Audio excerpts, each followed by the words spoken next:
आज हम बात करने वाले हैं बिहार की बात में कांग्रेस की। देखिए, कांग्रेस में जिस प्रकार से अभी घमासान मचा है वो कोई आसान बात नहीं है। जिस प्रकार से कांग्रेस कह रही थी कि हम बिहार में पूरा संगठित होकर के 19 का पिच तैयार कर रहे हैं, लेकिन जो भी स्थिति बन गई है आपस में, महागठबंधन में ऐसा नहीं है कि उनके लिए कोई ऐसी बड़ी बात हुई है, लेकिन आपस में उनका इस प्रकार से घमासान हो गया है कि उनके लिए कांग्रेस ये मान के चलिए जो दो भागों में बट गई है।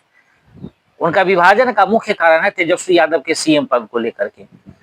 एक तरफ जब कांग्रेस के पूर्व अध्यक्ष डॉक्टर अखिलेश प्रसाद सिंह से पूछा गया कि आपके महागठबंधन का सीएम फेस कौन होगा, तो उन्होंने कहा कि देखिए, मेरे महागठबंधन का सीएम फेस जो है सबको मालूम है कि तेजस्वी यादव होंगे। तो पत्रकार ने पूछा कि भाई आप आपके तो जो प्रभारी हैं बिहार के, वो कह नहीं रहे, कृष्णा लावरू कह तो नहीं रहे हैं कि अभी सीएम फेस डिसाइड नहीं है, चुनाव के बाद पता चलेगा। तो बोले जो ज्यादा सीट पर चुनाव लड़ता है, जिसकी ज्यादा सीटें आती है, सीएम उसी का होता है। हम उतनी सीट तो लड़ नहीं रहे हैं, और कौन होगा, तेजस्वी यादव ही सीएम होंगे। यानी कि अखिलेश प्रसाद सिंह ने सीधा सीधा कह दिया कि अखिलेश प्रसाद सिंह का तेजस्वी यादव के अलावा कोई सीएम नहीं बन सकता है।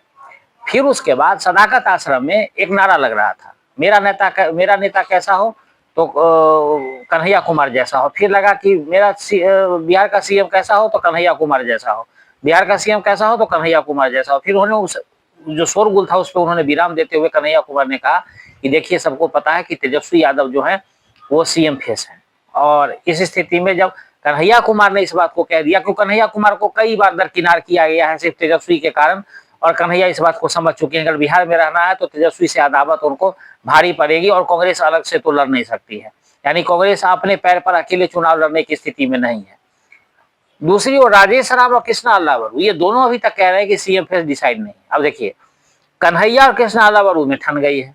कन्हैया के घोषणा के बाद डॉक्टर अखिलेश प्रसाद सिंह अलग धरा के उनको हटा करके राजेश राम को प्रभारी बनाया गया, वो सब जानता है। लेकिन जब कृष्णा अल्लावरू दिल्ली से आए तो वो कोई भी बात ऐसे नहीं बोलते।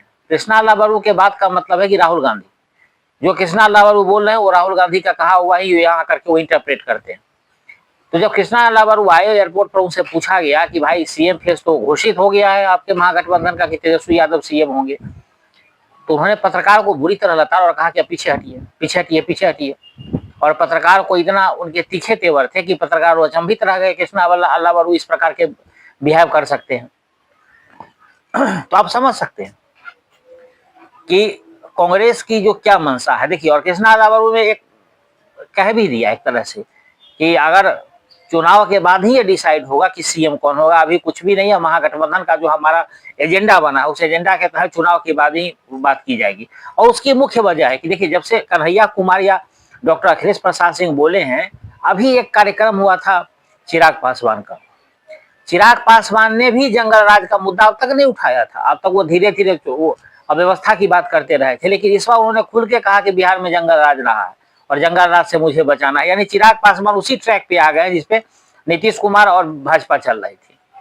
जंगल राज के मुद्दे में अब कूद चुके हैं चिराग पासवान। जीतन राम मांझी भी कभी कभी सुर में मिलाते थे भाजपा और जदयू के, लेकिन जंगल राज वाला मुद्दा जो है इस बार इतना गरमाया जा रहा है। जिस प्रकार से तमाम आयोग के गठन पर जिस प्रकार से तेजस्वी यादव सवाल उठाते हैं कि दामाद आयोग, ससुर आयोग, जब बहनोई आयोग, जमाई आयोग, इस प्रकार के वो कमेंट करते हैं, तो उसके जवाब में पूरी तरह से जो है वो जंगल राज की याद दिलाई जा रही है। तो आप समझ सकते हैं कि राजनीति किस करवट जा रही है। अल्लावरू कह सकते हैं इस बात को बुरी तरह भांप गए हैं कि आखिर होगा क्या। और शायद उन्होंने राहुल गांधी से कोई मंत्रणा की होगी कि इस प्रकार के बिहार में कयास लगाए जा रहे हैं और कयासी ने हमारे नेता तो घोषित कर रहे हैं सीएम फेस। तो उसके बाद देखिए कि क्या होता है। अब ये जो आपस में तनातनी है, राजेश राम ने कहा है कि इसको सल्टाना जो है वो बहुत जरूरी है। तो इस स्थिति में अब क्या हो सकता है ये तो आने वाले समय में ही पता चलेगा, लेकिन कांग्रेस में जिस प्रकार से ये घटना हुई है उसे ये पता चल सकता है कि अब आने वाले जो स्थिति बनेगी कांग्रेस में, आपस में जो स्थिति बनेगी वो किस प्रकार का सामंजस्य कांग्रेस बिठाती है। अगर आपस में लड़ेगी तो आप समझ सकते हैं कि अगर चुनाव में भी जाएंगे तो लोग वहां पर उनको उतना महत्व नहीं देंगे, क्योंकि उनको पता चल चुका है कि कांग्रेस को वोट देने का मतलब है तेजस्वी यादव को वोट देना, और है भी, क्योंकि गठबंधन में लड़ते हैं तो एक दूसरे को वोट ट्रांसफर होता है।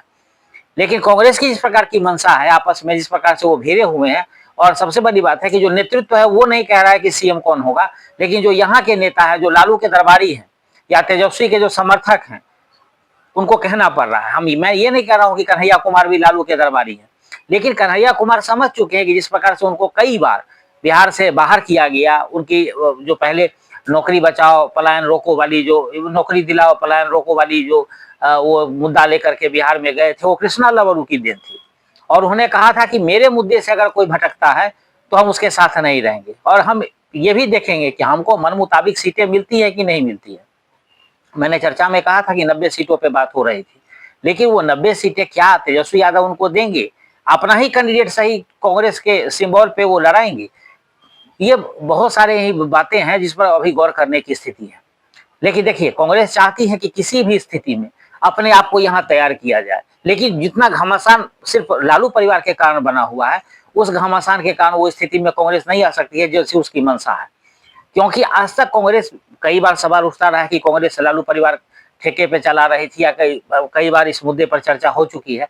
तो वो चीजें दिख रही है कि कांग्रेस को अब लग गया है कि वाकई वहां से गाइडेड हो रहा है। कन्हैया जैसे नेता जब स्वीकार करने लगे हैं तो होगा क्या? तो देखिए, कांग्रेस के आला नेतृत्व और जो यहाँ के प्रदेश के नेतृत्व है उसमें किस प्रकार की सामंजस्य बैठ सकता है।